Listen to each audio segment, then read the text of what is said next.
Hey, welcome to Clarksville Vibe the show where we tell the stories about people here in Clarksville, Tennessee, who make this place the greatest place to live in America. We have had fantastic success of bringing people from all across our community to you to share their stories. We've had leaders of nonprofits. We've had leaders of for-profit businesses. We've had hometown heroes. We've had people who have been in the military, exited the military, and decided to stay. All of our episodes have just brought unique people to you to share with you their stories of how they make Clarksville the best place to live in America.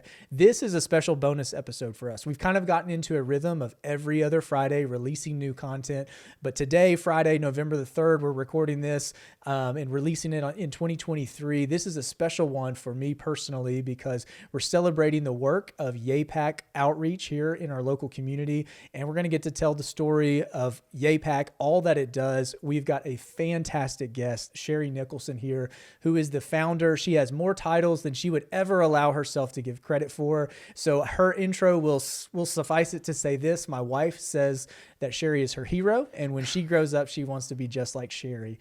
Sherry, thank you so much for jumping on the show and telling us the story about YAIPAK.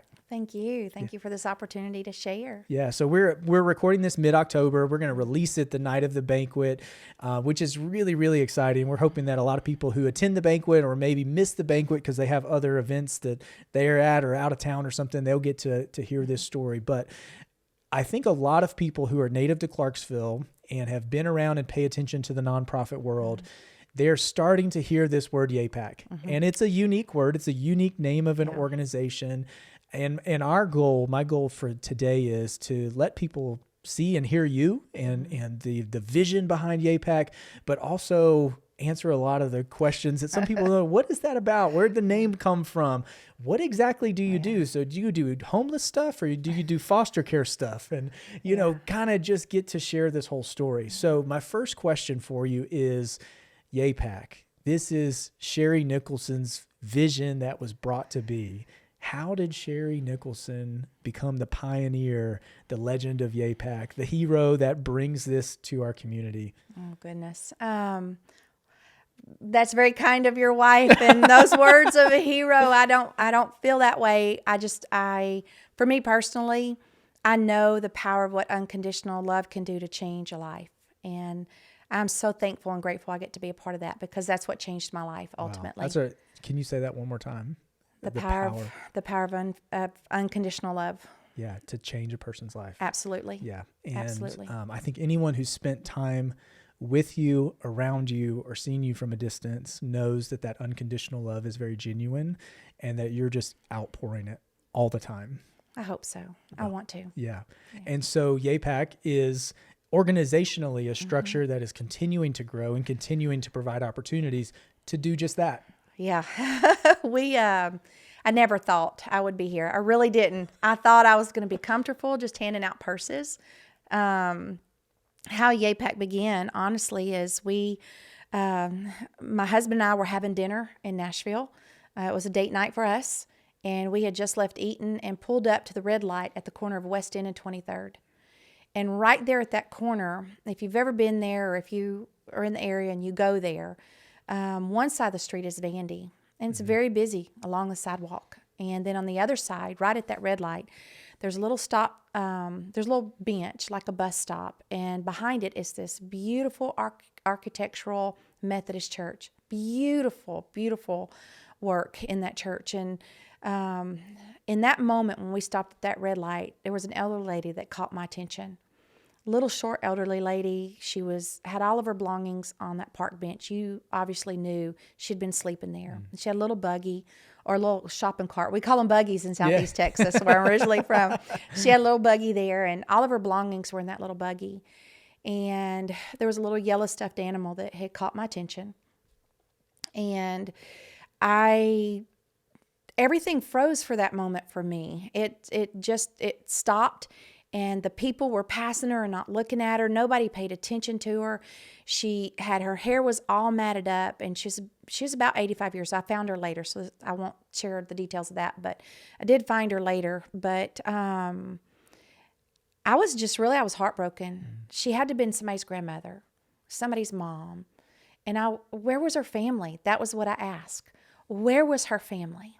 what was so important about that little yellow stuffed animal that at her age and in that situation that she was holding on to it. And I started crying, and my husband's like, "Are you okay?"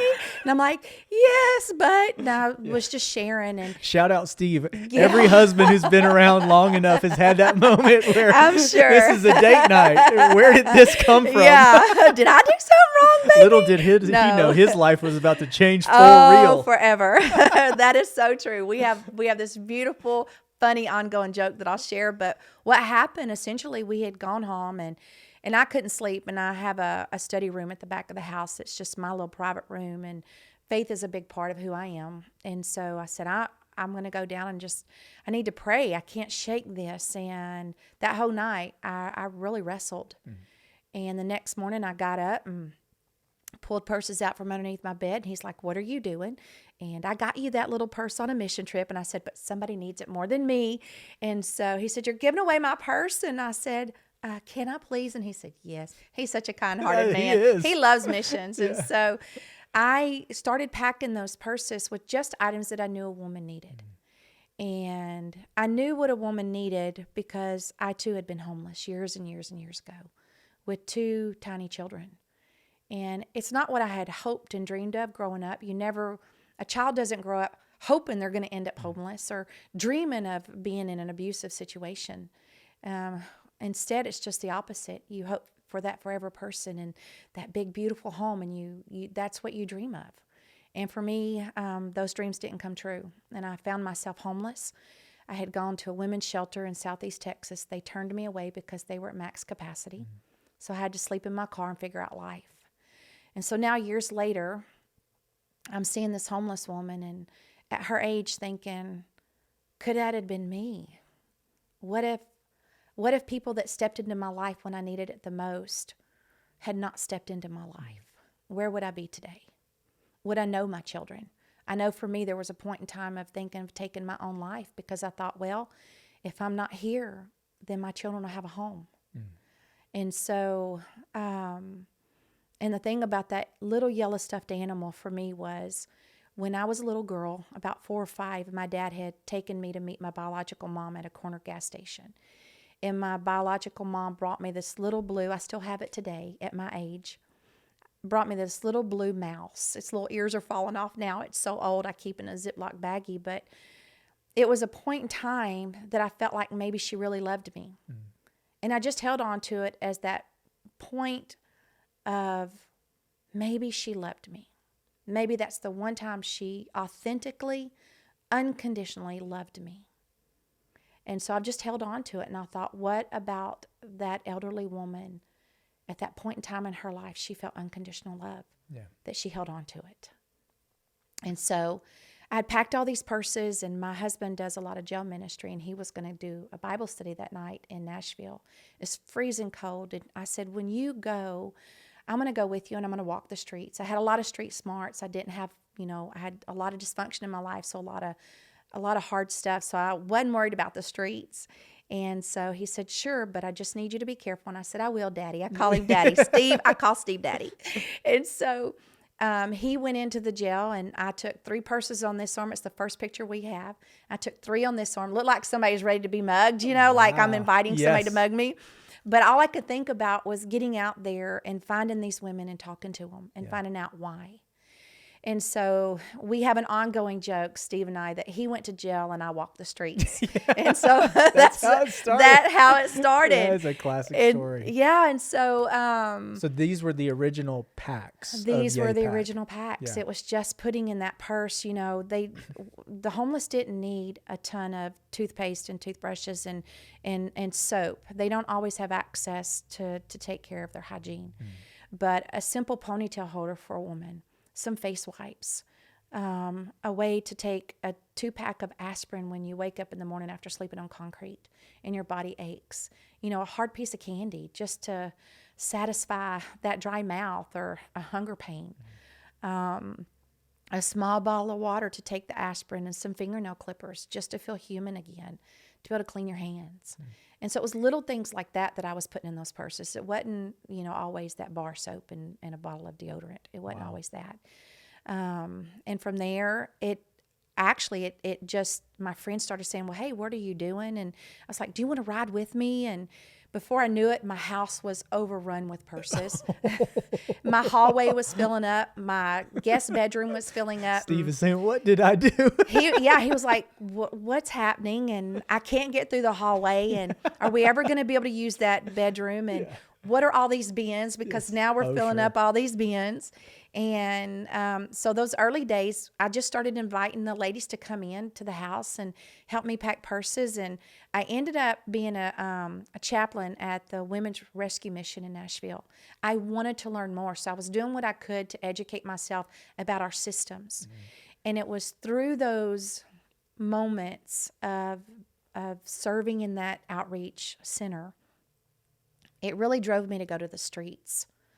I would talk to those women and find out why they weren't coming to the shelter, or maybe they would come for one night and they would go back to their encampments. And as I learned all of that and found out what was going on, it drove us to start taking our van. I had a little minivan, and we would pile in the stuff and we would go to the streets. And what we began finding weren't just homeless people who were lazy and didn't want to work. It wasn't just homeless people that wanted to do drugs. It was families that had lost their job and were afraid of having their children taken from them. And they fell upon hard times. They didn't have a big savings. Yeah, right. They didn't know how to save. They were living paycheck to paycheck. They couldn't pay their rent. They got evicted and they didn't know where to go. Sure. They didn't want to go to the shelter because for most of the shelters, there's not a place for the families to stay together. Yeah. So the husband would have to go here, and across town, the mom and the children would have to go here, but the dad was afraid for the mom and the children, and so they wouldn't separate. And so we would find them deep in the woods living in tents where they couldn't be seen while dad was looking for a job, or they were saving money to get back on their feet. Some of them lived in their cars. We had a couple that they had a 4-year-old, and mom would work during the day, or the mom would work at night so dad could stay with the child and keep the child safe at night, and the dad would work during the day. And so they were alternating how they were working to try to get back on their feet. Yeah. I think that's the challenge that sometimes people don't understand is how quickly you can go from stable living, check to check, we're getting by, to then now something unexpected happens, and let's say you lose your place of employment or the rent increases and you can't renew or whatever it is. And then now all of a sudden what is check to check is not enough for a new security deposit, a new first and last month's rent, a new this or that. And what I really cherish about your story and how authentically you're sharing it is you went into their stories. Mm-hmm. You know, you placed yourselves in their narrative and said, I want to understand more about this. There's preconceived notions, and those exist for a reason, but there's also an abundance of people who are humans and who are fearful or who have fallen on a hard time and are really, really trying their best. Absolutely. And a lot of us, including myself, don't know how difficult those situations can be sometimes.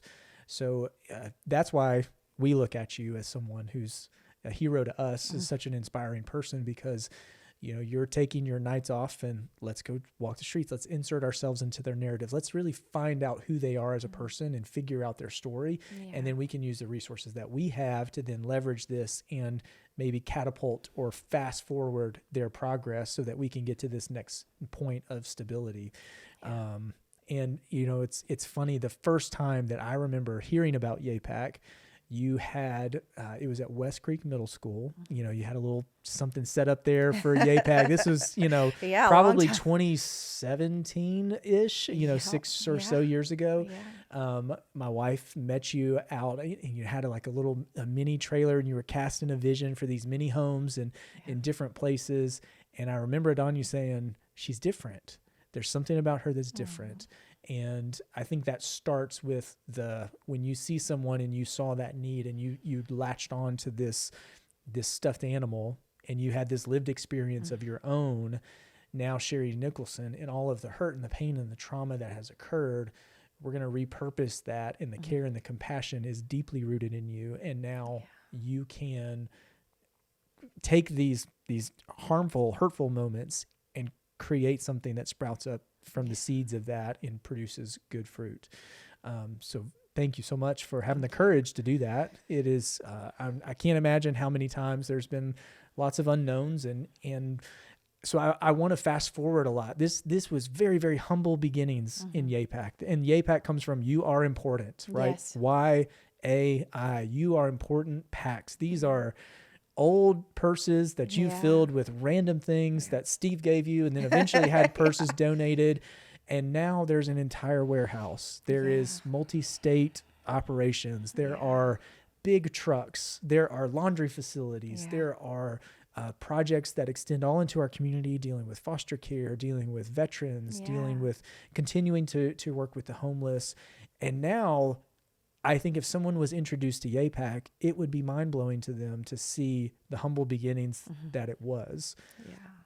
So tell us a little bit about, if you can kind of condense it down to what is YAIPAK currently focused on? What are the projects that are really important to you that you have, in your ways, boots on the ground? You have resources currently allocated to them, and you're always prioritizing. These are the needs that we're ready to meet today. Yes.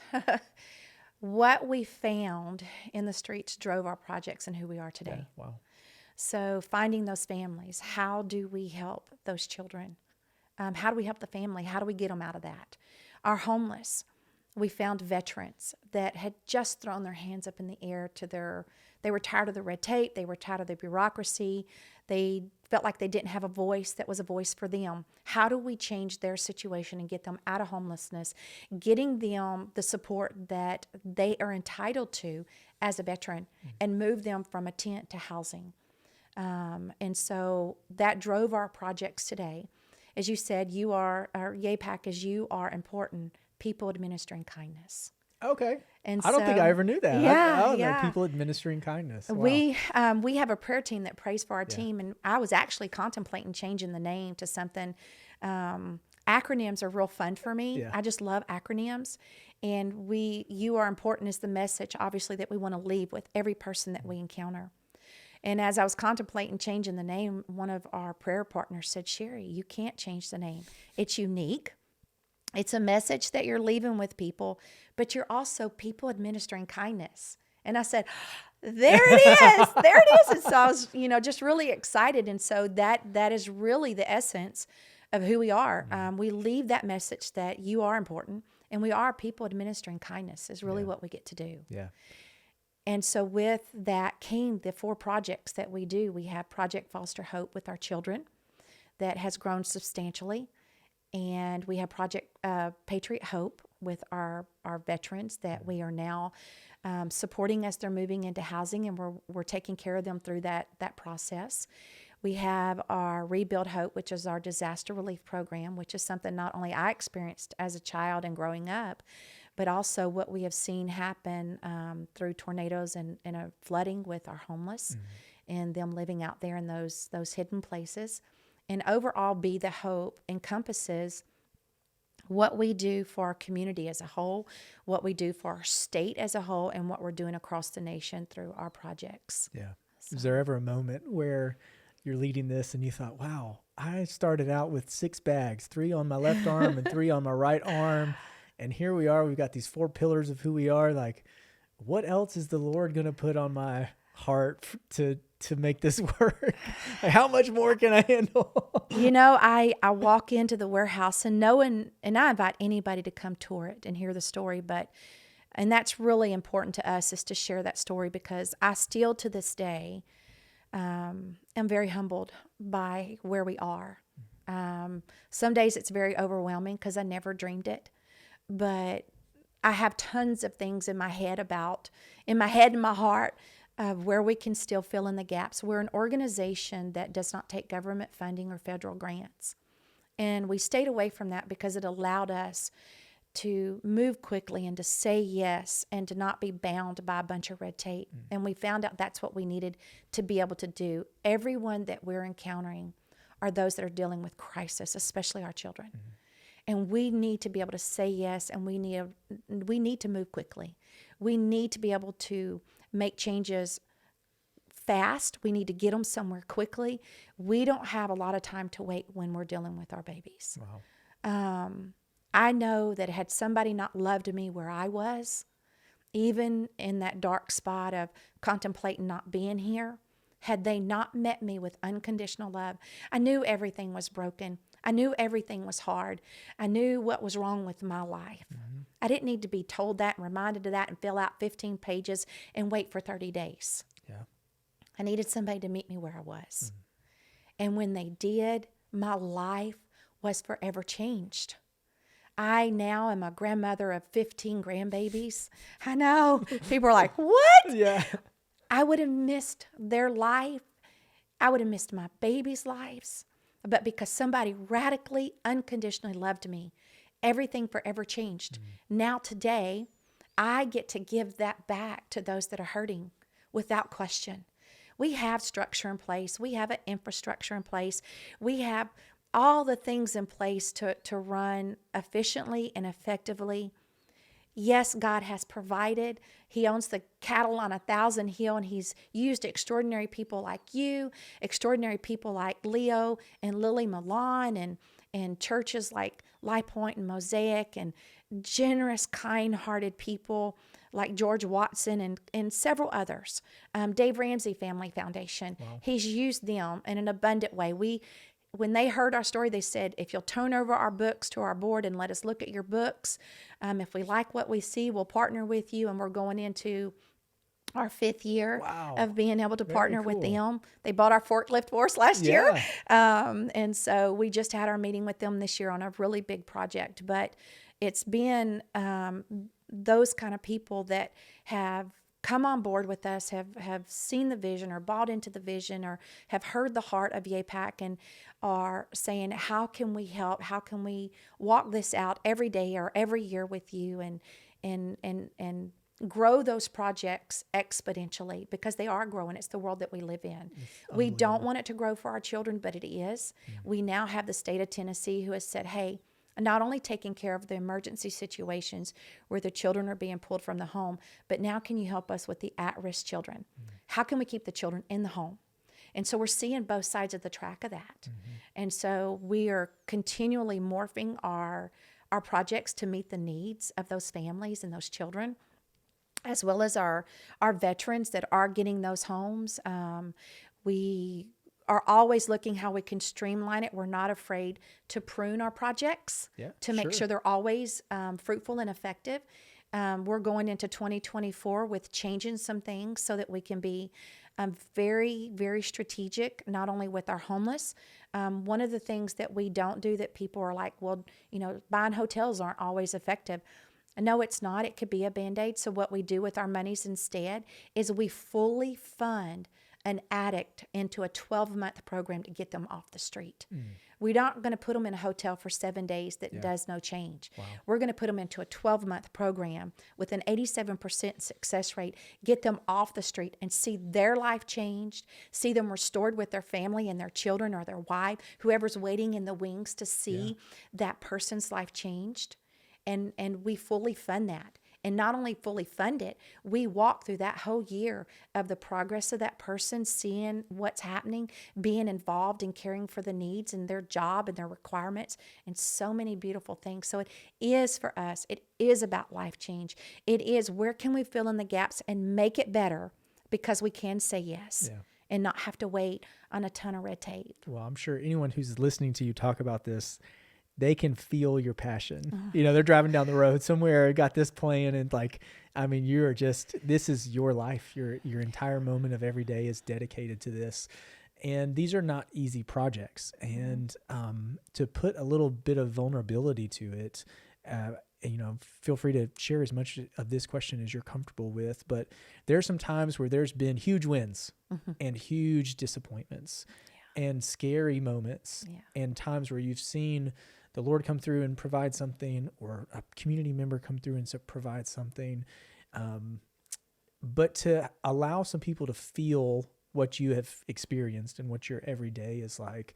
Do you remember a big win that has happened over the last couple years where just out of the blue, you had no idea it was coming, and then here you are, someone presents this that feels an immediate need, or maybe it's something that you were praying daily for, and then you saw it come to fruition over a long period of time. But what was a big win that you can look back on that's kind of like an altar moment for YAIPAK? Like if God can do that, then God can see us into the future. Oh my goodness, there's so many. Yeah, I know there are. Yeah. I feel like we love to say welcome to paradise. That's part of our address. Sure. Yeah. And Paradise so Hill. we love to say welcome to paradise. It's a place of miracles. The biggest, most faith-giving thrust moment, I don't even know the biggest words to use, is Paradise Hill itself. Okay. We were barely 6 months old as a nonprofit, and a friend of mine that was serving with me said, "Hey, we were out of space. My house was ran over. My friend's house was ran over. My other friend's house was ran over. My other friend's garage was overflowing. All of our husbands were like, what are y'all doing? Something needs to change. We need our space back." Yeah. And she said, "Let's go pray over this building." And we went down to Paradise, and we started investigating. We found out who owned it. She loved charity work. She lived in Florida. The building was so dilapidated. The roof was horrible shape. It was raining inside. It was just terrible shape. And I honestly didn't even know if it'd be worth the prayer, but she said, "Let's just pray." I said, "I do like the address. It does say Paradise, you know." And so we would get out and go around the property and march around the whole property and just pray, "God, if you could give us a home, then maybe we could get the community to help fix this up." Wow. Yeah. Until then, we were going to use tarps to cover everything. Yeah, sure. Because it was Do what you gotta terrible. do. Yeah. But what ended up happening is as we were going to approach the woman, we found out that it sold. And so we were kind of heartbroken a little bit, but we said, well, maybe you got something better, God. And so a year later, we saw it being remodeled. And we were like, oh, wow. And we still couldn't shake it. That's a bummer. Like, yeah, but wonder what they're going to use it for. Sure. And that's kind of like, I wonder what's happening. And so we would pull into the front parking lot, but we wouldn't get out because we didn't want to be trespassing or get in trouble. So we would kind of point our hands to it and say, "God, if you still could give us a home, could Paradise be our home?" Well, several years later, it had all been remodeled and all the stuff, and we were doing disaster relief in Waverly when the floods happened. And we transitioned from Waverly to Dawson Springs because the day that we were doing the Christmas party for the children in Waverly, my phone was blowing up for the tornadoes that hit in Dawson. And so we shifted gears and went down there, and I was moving so many trucks that our little space downtown, if anybody ever saw it, it was like, compared to it, we went from a closet to a castle. We really did. And the elevators in that old, it's in the old Leaf Chronicle building. Yes, yes. Everybody would do like a scary song theme when you jumped on those elevators. Well, I mean, this just tells you, I think the reach of YAIPAK. So we had been in the Leaf Chronicle building before and seen how it was. And the reason we went is we had some critical needs personally that we were trying to help someone with. And you had just gotten contacted by someone who had purchased a hotel on Riverside, up Boot Hill, and they were going to demolish everything. And they said, "Hey, we have got these hundreds of rooms of hotel furniture that we are going to throw away. Do you want it?" And you came in and said, "We're going to figure it out." And some of that we were able to bless, through YAIPAK to the need that we had through another acquaintance at the time. But we went to go pick it up there in that Leaf Chronicle building, and you walk in, you're like, "Oh, they are out of space in here." You're picking up a table to get to the table underneath it. And it just, that was a time. It was, I mean, we made the best of it. Sure. And what happened is I was getting ready to move a ton of supply trucks. And I called and said, I'm fixing to have to either put it in the parking lot or on the sidewalk and give it away. I don't know what to do, but we have all these trucks. And he said, "Let me call you back in a few minutes." And he called back in about 10 minutes. He said, "Could you go over to Paradise?" And I said, "Huh?" And he said, "Can you go to Paradise?" And I said, "Huh?" Again. It took 5 times for me. What do you mean? Yeah, my brain was not conceiving. The magnitude of this was so massive. It was like a parting of the Red Sea. I could only imagine what Moses and the children of Israel, their initial thought when the water started to rumble and they saw dry ground. I could only imagine because the shock and awe of what I was experiencing. No one, all my team had already PCS'd. Nobody knew that the story of praying over this building. I had new team members. Oh, wow. And so he said, "I need you to go into the building. I need you to stay to this side. We're still looking at leasing it." And so we went, and I'm shouting and just praising inside, Yes, just, right. you know, and then I walk into the building, I shout the name of Jesus, and I'm just giddy of like, what could you do, God? Yeah. And so a month goes by, and I had to call Leo and say, Leo, could you please come and look what's happening over here, because I don't know what to do. Now, granted, Leo had already done a groundbreaking and a ribbon cutting. They were going to build us about 3,500 square foot new warehouse on New Sure. Providence. Yes. And he has stationed us in a 50,000 square foot warehouse to stay in this little corner. That's right. But it was filling up, the Yeah. warehouse. 50,000 square foot was filling up quickly. I just about couldn't contain it. And I said, Leo, I don't know what to do. You said stay over here, but it's coming. Sure. And I need your wisdom. And he said, well, this looks like it fits you. And from there, miracle after miracle after miracle began to happen. And it was just the magnitude of knowing that we prayed, and then the magnitude that God used someone like that to come in to answer a prayer. It leaves me in awe constantly. Yeah. From the simplest thing of needing a Band-Aid, we gave a missionary Band-Aids. We gave all of our Band-Aids. We didn't have any. She said, well, I don't want to take them all. I said, no, take them all. We'll never outgive God. Just take them and go love on those people. And within 3 hours, a lady pulled up in a car, and we had all of our volunteers there. And she said, I've got some stuff. I don't know if you could use it. Could you come look? Her trunk was full of Band-Aids. So from the littlest, giving our all to it being, you know, restored, we live generous to help those that are in need. Wow. That's a great story. I don't think I had heard that whole story before. There's so many. Yeah, I'm sure there are. Many. So talk to us a little bit about, you know, our show is uniquely about Clarksville. You mentioned disaster relief there in Waverly, up in Dawson Springs. And I would imagine a lot of the Clarksville community has really wrapped their arms around you in those moments when tangible needs have needed to have been made, and they're coming through. And so from a organizational leadership standpoint, how has the Clarksville community been critical for you in terms of being able to fulfill your vision? Yeah. Clarksville. I always say Clarksville is the best place to live on earth. Yeah. Of course, I'm originally from Southeast Texas, but moving here, this is home for me. And the way that the community has accepted YAIPAK, this organization with this strange name, we are now, last year, I think we ran about 800 volunteers through. And we have volunteers from elementary to college to businesses to those that hear about us and just want to come and help. Yeah. And so the volunteer base in itself just has been extraordinary to come and support. And I do feel like I should stop you there, because the other thing that YAIPAK has is a lifeblood of consistent volunteers. Yes. I know that you're constantly having groups come in, and they come in and do a few hours here, and maybe they do one day a month here or there. But when I've been at the warehouse, there's also been those handful of, 20 or so who are always there. Always. And they are serving and serving. So if you're one of those people, you know who you are. If you've been serving since the Leaf Chronicle building days and before then, and your garage was full, and I want to say as a community member, thank you. I know you have nothing but thanks for them, but the volunteers that when a whole truckload gets dropped off of socks and Band-Aids and power tools and whatever else randomly comes in there, the man hours that it takes to put those things appropriately and to have the trust with the people who know what to do, how YAIPAK is going to use it.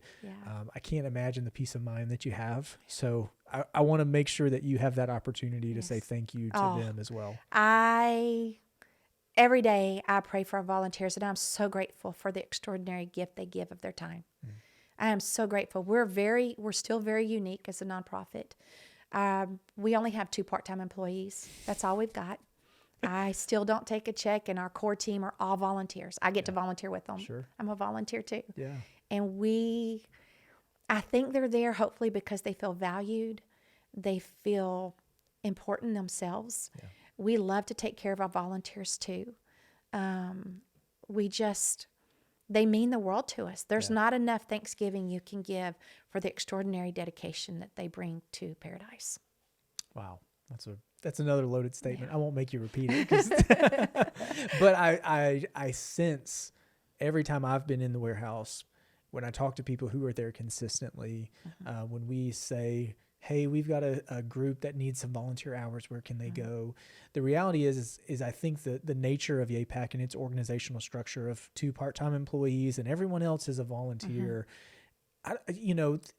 You only get the sense of this is us working together Yes. in that type of environment, and you feel the authenticity of when you're there, of we're partnering together with our community, with whomever is providing these donations.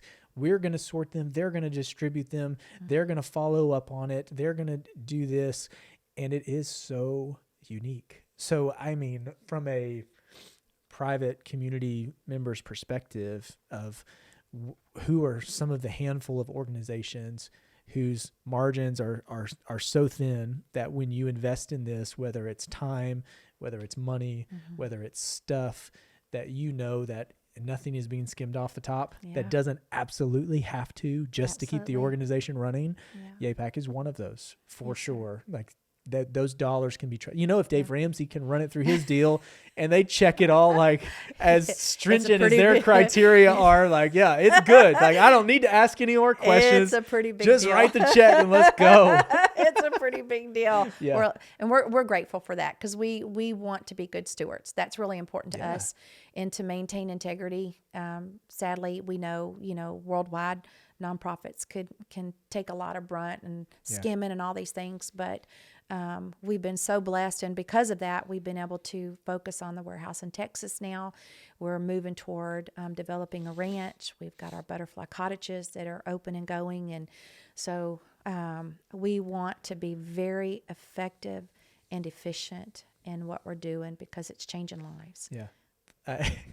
I laugh because I know some details of the things that you just said in like one sentence. It's like a compound sentence with project, comma, and just list them out. And the reality is these visions are so amazingly, fantastically big and could absolutely, upend some real needs of things that the 4 pillars are doing now. Yeah. Right. These new projects are just in addition to those, and it's a multiplier of how much blessing you can be. And you're just spouting them off like, yeah, we got this going on and this going on. So I say that when I'm learning about YAIPAK, which is an everyday kind of deal, it is not a stagnant organization.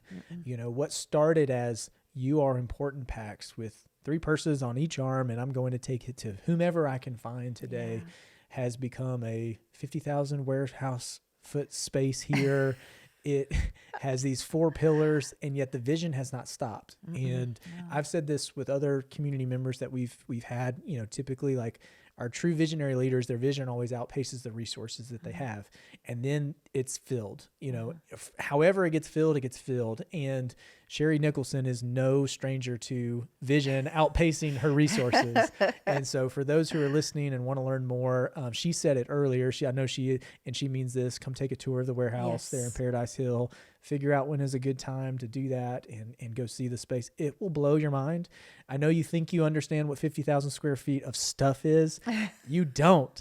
I was there, and there was like a tractor trailer inside there that you were just like kind of hooking up to your new system. And like, I can pull this with my F-250. And I'm thinking, this little bitty tractor trailer in this whole space, it is tiny. I mean, it's like a toy car in a kid's room of like, but it's a whole trailer. And, you look over and there's just pallets upon pallets upon pallets. Like, how many socks are in that stack right there? And how much good can come out of here? And, the structures that you've been put in place, you're having your heart open to being a funnel of resources when big organizations have stuff that they need to unload, and you may not know that you have a need for it yet. The reality is like, you're willing to be that person of, yes, we'll take it. And then all of a sudden now the Band-Aids come along and here we are. We need to give these Band-Aids away. And disaster recovery has become a critical part of your story, and project, the foster care project has become a critical part, the Rebuild Hope, the military veteran service members. I, as a lifelong Clarksvillian, am very grateful that you're here. And we have lots of good nonprofits, and we're very thankful for the work that they do.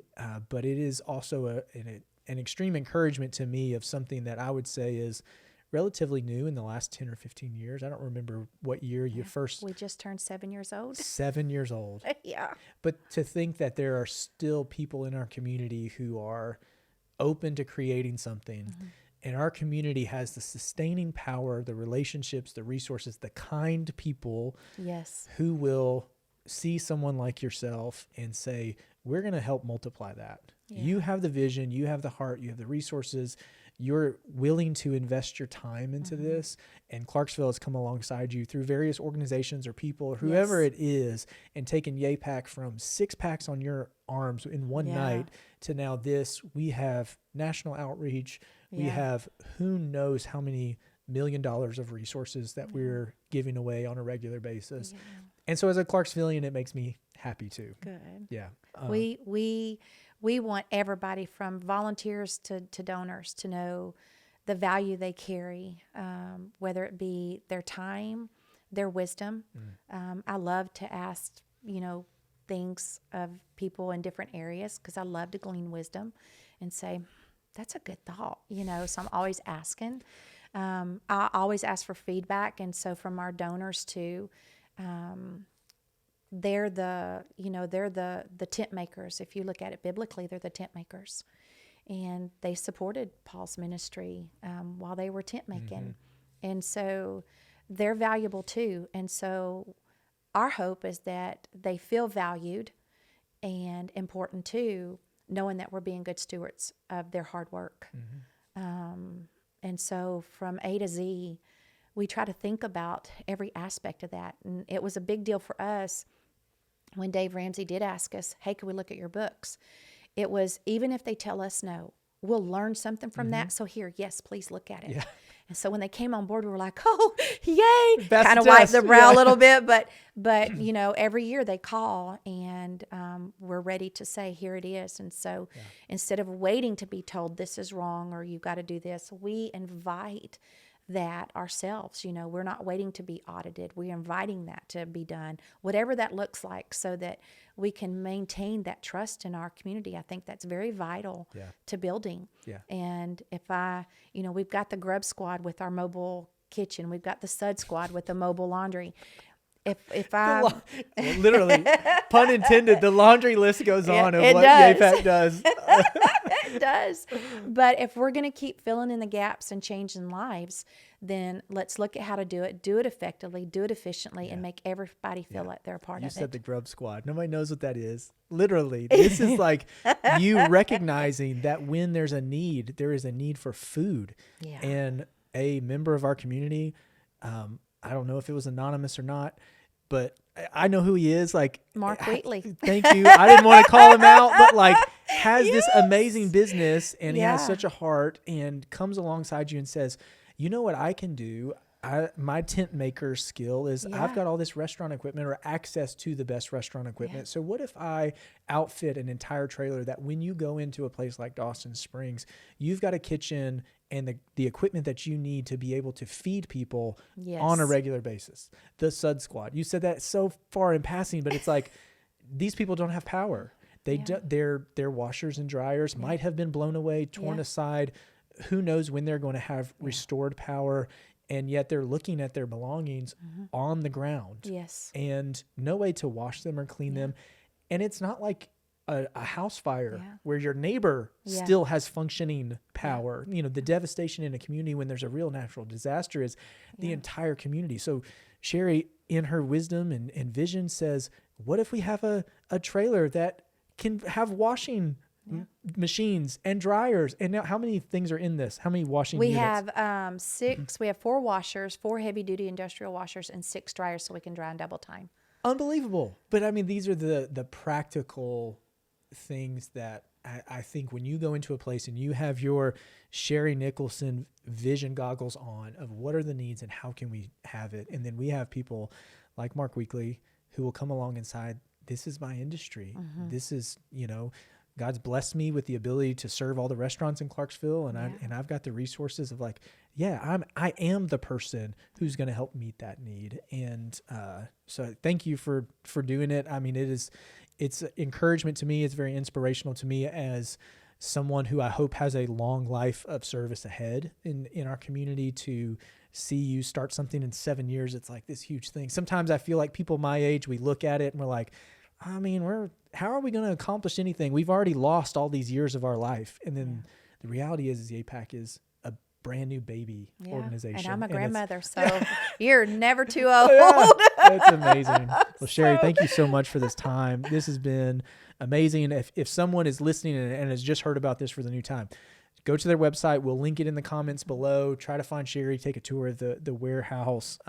If you can find something from the banquet, or if you're checking this out as a result of the banquet, thank you for making it to the end of this. Yes. But thank you for your time. Thank you for everything you do in our community and beyond. We are really gifted by you. Thank you so much. Thank you for what you do and for making this happen. Yeah. Thank you.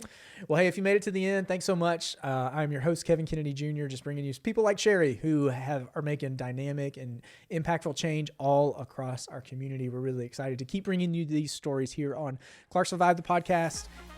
Check back, go listen to some other episodes, hit like or subscribe. Those are ways that you'll get more stories like this as soon as they come out. Thank you so much for making it to the end of this episode. We'll catch you on the next one.